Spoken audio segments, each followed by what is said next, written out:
Alrighty, I've popped out to the cruiser again. I'm just going to tinker around and muck around with the engine today. We haven't had this cruiser that long, but there's a couple of mods I reckon is essential for any 200 series cruiser owner. So the first one we did, we got an engine tune. So we were towing heavy loads. We wanted some better low-end power and torque, and we want a better fuel economy because, as most people know, they're guzzlers. So it costs you a bloody fortune as soon as you start going to remote locations.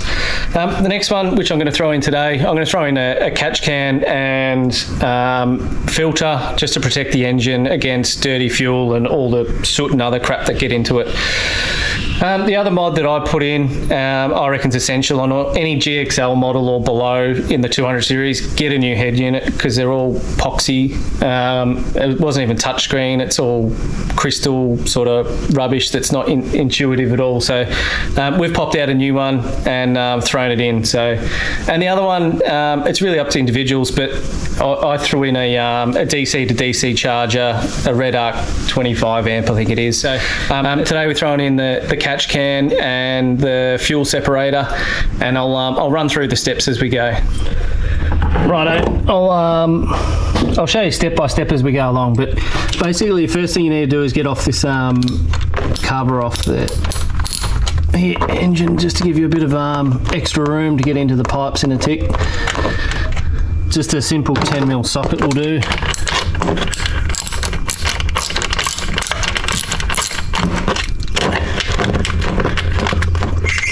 Just make your life a lot easier. I think you can do it without it. See how you go.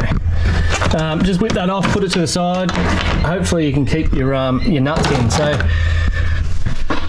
I'll come around. The first thing I did, and you get this prefabricated bracket. I'll swing in here if you can get in. Have a look close.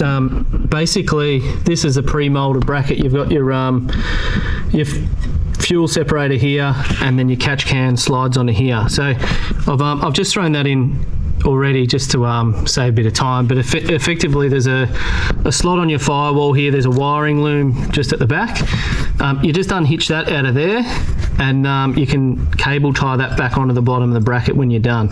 It's got a nut to go on there, and then on this side, just behind your fuel pump and stuff here, you've got a couple of nuts to go on to the I guess the quarter panel here, and then you've got to reattach your pump here. So that bracket makes it all nice and snug, and they're obviously custom built for the 200 series. So after that, I think I'll throw in the fuel separator first, and I'll show you step by step. Hang on.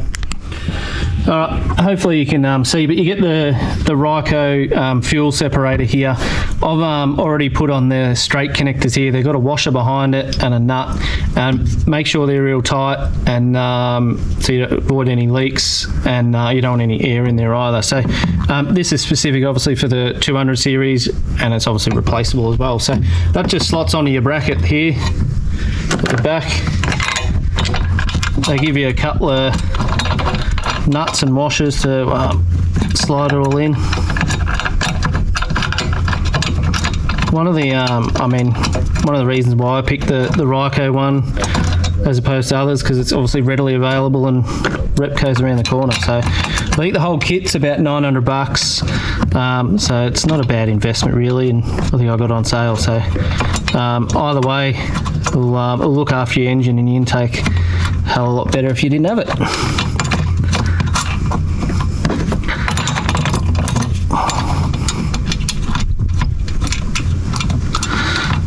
Get these nice and tight. You don't want them bouncing around. You can't really get the drill in, but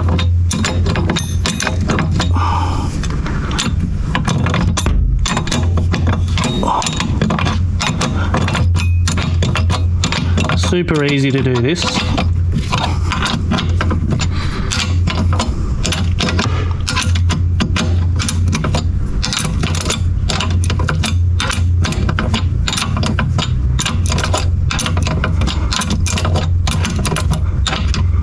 Just another, I guess, tip too, like if you're looking at or thinking about fuel, you can get dirty fuel everywhere, but if you go to a high turnover servo, you're less likely to get, shitty fuel sitting at the bottom of the tank.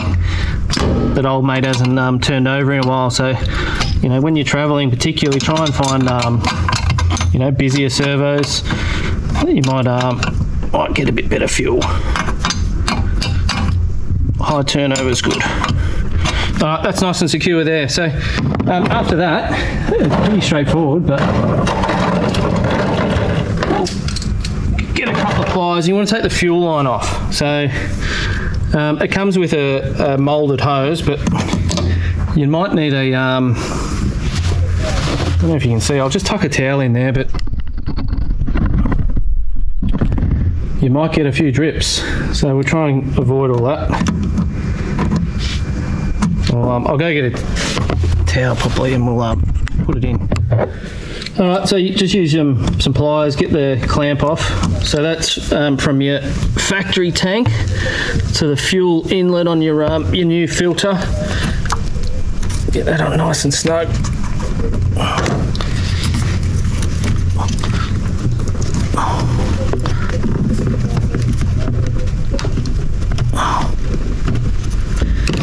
That's nice and snug. Bring your clamp up.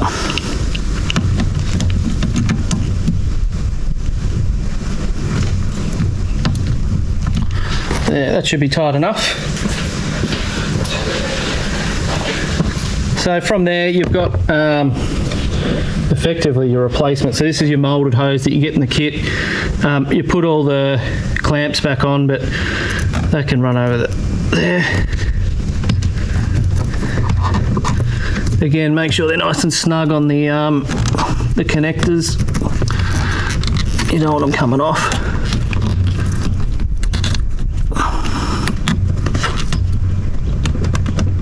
It's probably the hardest part of the job, getting them on.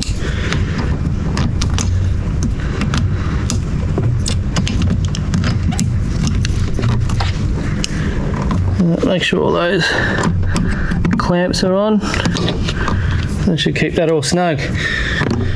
So that's basically your fuel separator. So after that, you've got to make sure, one of the key things, prime it up. So because you've got air in the system now, if you give it a good prime, see it's all loose, because if you start it up, it'll just conk out on you. So that's an important step, I reckon, because you might think you've buggered your engine if you start it up, but you want this really hard by the time you start. So I'll plug away at that for a minute. I'll make sure it's all primed up before we go. Right, I just thought I'd show you the catch can. So this pretty much came straight out of the kit. The only thing I've had to do, I've connected the drainage hose down the bottom. Just before you do, make sure you get the O-ring out of it. Just obviously that will stop it flowing out. So connect the drainage hose. You can hook that up where you like, and hopefully you've got easy access to drain it when you need to. So next step is let's put it on the bracket, and I'll show you how to secure it in snug. Right, one of the hardest jobs to do is to feed through the drainage hose just out of the way, and then actually mount it on the bracket to get a good solid feel to it. So try and feed that on. You've got to line up a couple of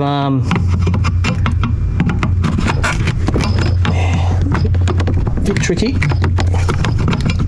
You get one side in, then you can't get the other. There we go. Alright, that's nice and solid. So winner. Righto. After that, you've got to take off the air intake PVC pipe. So it's got a couple of clamps. You should be able to squeeze them and peel that off. We're going to put on some pre-moulded hoses that come in the kit. So I'll mount that up here, and I'll hopefully be able to show you how to do it. So, from here, you're basically putting on the air intake and outlet hoses, and let's make sure you get them in the right order, otherwise you'll stuff your engine. So the upper one goes onto the lower one. If we can squeeze that on, I'll have to move the clamp around. Always need a spare pair of hands. Oh, it's much easier when you squeeze the clamp. I fed the clamps on beforehand. After that, then you've got the lower hose that feeds over the top. I've managed to feed in the lower hose off the catch can alongside the other existing hose, and then that goes onto the top outlet here. So again, would help if I squeeze the clamp, wouldn't it? Simple things, simple things. Oh, I wonder if I'm better off feeding that under there. You want a nice snug finish, so you don't want to have any kinks in your hoses. That's probably another important thing. But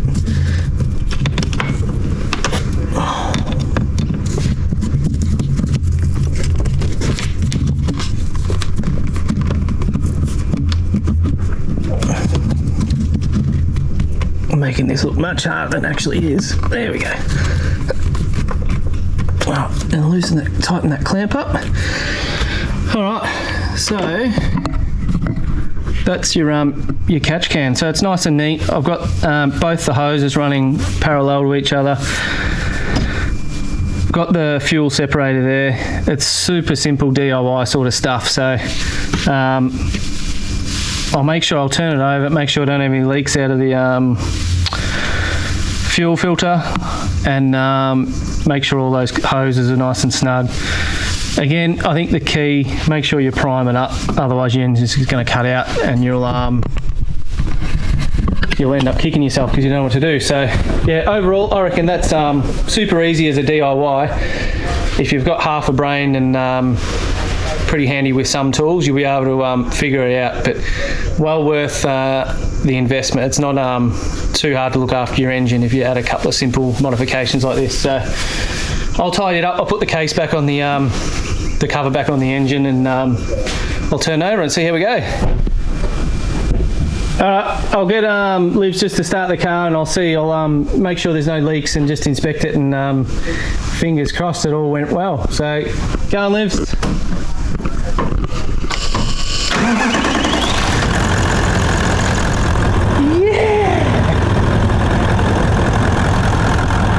So that must have been, I've primed that up enough. I'm just having a look in here, make sure there's no leaks coming out of your fuel filter. Give it a feel around, there's no liquids there, so we should be all sweet.